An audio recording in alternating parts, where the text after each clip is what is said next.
राष्ट्रवादीच्या विलीनीकरणावरून दावे प्रतिदावे केले जात आहेत आणि राष्ट्रवादीचं विलीनीकरण झालं पाहिजे आणि दादांच्या राष्ट्रवादीमधले 70% आमदार विलीनीकरणाच्या बाजूने आहेत असा दावा हिरामण खोसकर यांनी केलाय। तर दुसरीकडे जुन्नरमध्ये दोन्ही राष्ट्रवादी एकत्र काम करणार असं माजी आमदार बेनके यांनी म्हटलंय। यावरून एकत्रित बसून चर्चा करू, याबद्दल अधिक बोलायचं नाही अशी भूमिका प्रदेशाध्यक्ष सुनील तटकरे यांनी मांडली।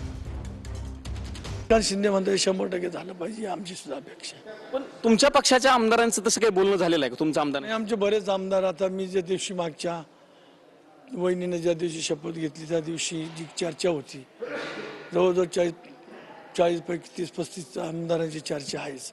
सगळ्याच्या मनातून आहे का झालं पाहिजे। फक्त स्पष्टपणे कोणी बोलत नाही, पण मनातून मात्र सगळ्या बरेच बोलले त्या दिवशी, बरेच बोलले।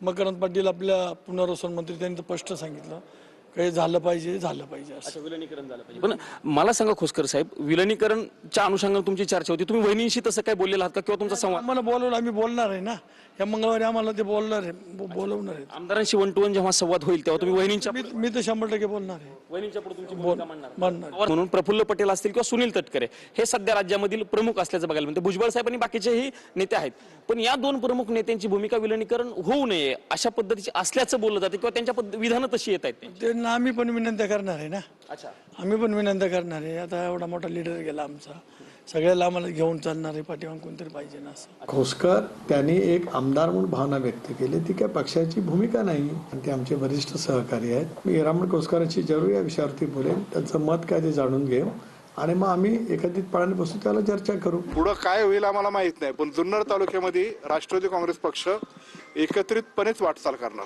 दोन्ही राष्ट्रवादी एकत्रितपणेच वाटचाल करणार। जिल्ह्यासाठी काही असे नाही, ते मला नाही माहिती। मी जुन्नर तालुक्यापुरतं सीमित सांगू शकतो, बाकी इतर तालुक्यांचं किंवा महाराष्ट्राचं किंवा वरिष्ठ नेत्यांचं मी सांगू शकत नाही। 2 राष्ट्रवादी स्प्लिट झाल्यामुळं जे आम्हाला फटका बसला ते आम्ही आता सारं विसरून आम्ही एकत्रितपणे पुढे जाण्याचं ठरवलेलं आहे।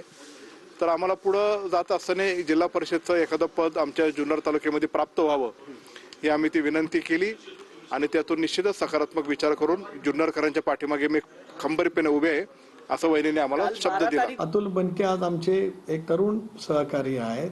विधानसभेमध्ये दुर्दैवीरित्या त्यांना पराजय त्या ठिकाणी पत्करावा लागला, त्याच्यामुळे त्यांच्या विधानसभा मतदारसंघात काय परिस्थिती असेल त्याच्याबद्दल तर ते बोलले असतील।